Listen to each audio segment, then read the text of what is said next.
Dans l'un des petits villages isolés, les gens vivaient en paix et tranquillement. La terre était plantée de céréales, et les familles se rassemblaient autour du feu la nuit. Il n'y avait aucune raison de s'inquiéter, et la vie des gens continuait simplement jusqu'au jour où tout changea. Par une nuit calme, d'anciens navires sont apparus transportant d'étranges singes, comme s'ils descendaient d'un autre monde. Ces étranges créatures parlaient un langage incompréhensible et possédèrent des armes et des outils inhabituels. Au fil du temps, les singes ont commencé à s'approcher du village, à se faufiler dans les champs et à voler les récoltes. Au début, les habitants ne parvenaient pas à croire ce qui se passait, mais les choses me sont devenues plus claires. Les singes ne venaient pas pour la paix, mais pour une nouvelle colonisation. Au début, certains hommes du village ont tenté de défendre leurs terres.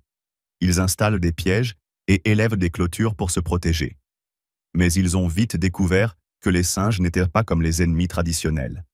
Ils sont intelligents et capables d'exploiter les outils de manière inattendue.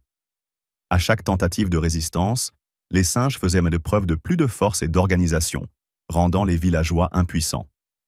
Un jour, un chef des singes est apparu, différent des autres. Ce leader parlait en langage humain et annonçait sa volonté de négocier avec les villageois. Il leur a dit que leur village était l'endroit idéal pour construire une nouvelle colonie, car les singes étaient à court de ressources à leur emplacement d'origine. Ces mots sonnaient à la fois comme une menace et une vague promesse, rendant les villageois encore plus nerveux. Alors que les négociations étaient en cours, des divisions ont commencé à apparaître parmi les habitants du village.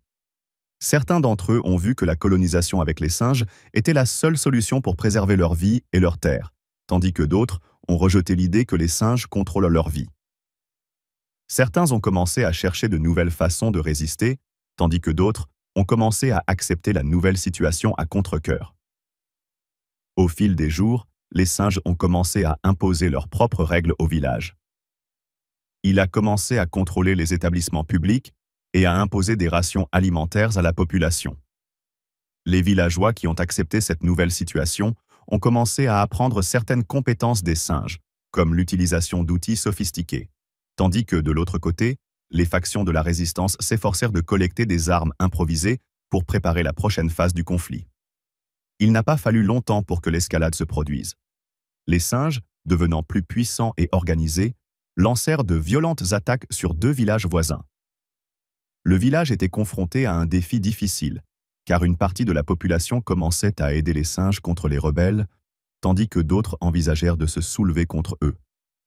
Lors des violents affrontements, un ancien du village est apparu qui a appelé à une trêve avec les singes. Ce sage croyait que la négociation était la seule solution pour sauver le village de la destruction. Après de longues discussions, un accord de principe a été conclu permettant une répartition équitable des ressources entre les singes et les humains. Cependant, la trêve était fragile. Certains villageois ont rejeté ce règlement et estimaient que les singes devaient être expulsés. La trêve n'a pas duré longtemps. Certains villageois radicaux ont mené une attaque contre les camps de singes. Alors que les singes contre-attaquaient en utilisant des techniques avancées telles que des grenades et des dispositifs de siège, la situation s'aggravait rapidement. La guerre entre les humains et les singes était sur le point de devenir encore plus dévastatrice. Alors que les combats faisaient rage, l'un des villageois a découvert un étrange secret. Les singes n'étaient pas seulement des colonisateurs, ils recherchaient quelque chose de plus grand. Ils étaient attaqués par des forces extérieures destructrices menaçant leur monde. Ce conflit menaçait leur existence. Les villageois ont commencé à envisager de faire équipe avec les singes pour affronter cet ennemi commun. Sous la pression de la guerre et du danger qui menace tout le monde, les villageois et les singes commencent à travailler ensemble. Ils ont convenu de diviser le village en zones communes, où les humains et les singes pourraient en vivre ensemble de manière relativement paisible. Cependant, cette transition n'a pas été facile. De nouveaux désaccords sont apparus sur la question de savoir qui dirigera le village à l'avenir et comment les ressources seront équitablement organisées. En fin de compte, les villageois et les singes ont réussi à parvenir à une sorte d'équilibre. Des communautés mixtes ont commencé à apparaître autour du village, les humains apprenant de nouvelles techniques agricoles et de construction auprès des singes, et les singes apprenant à vivre en harmonie avec les humains.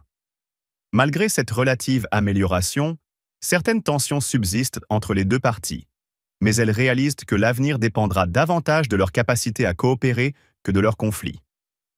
Au fil du temps, le village est devenu un lieu unique, où humains et singes vivaient côte à côte. Mais malgré cela, la vie était encore pleine de défis. Ils ont dû apprendre à vivre ensemble, unis face au monde extérieur impitoyable. Mais il y avait de l'espoir, car ils savaient qu'ils devaient coopérer pour survivre dans un monde qui, grâce aux singes, était devenu un endroit complètement nouveau.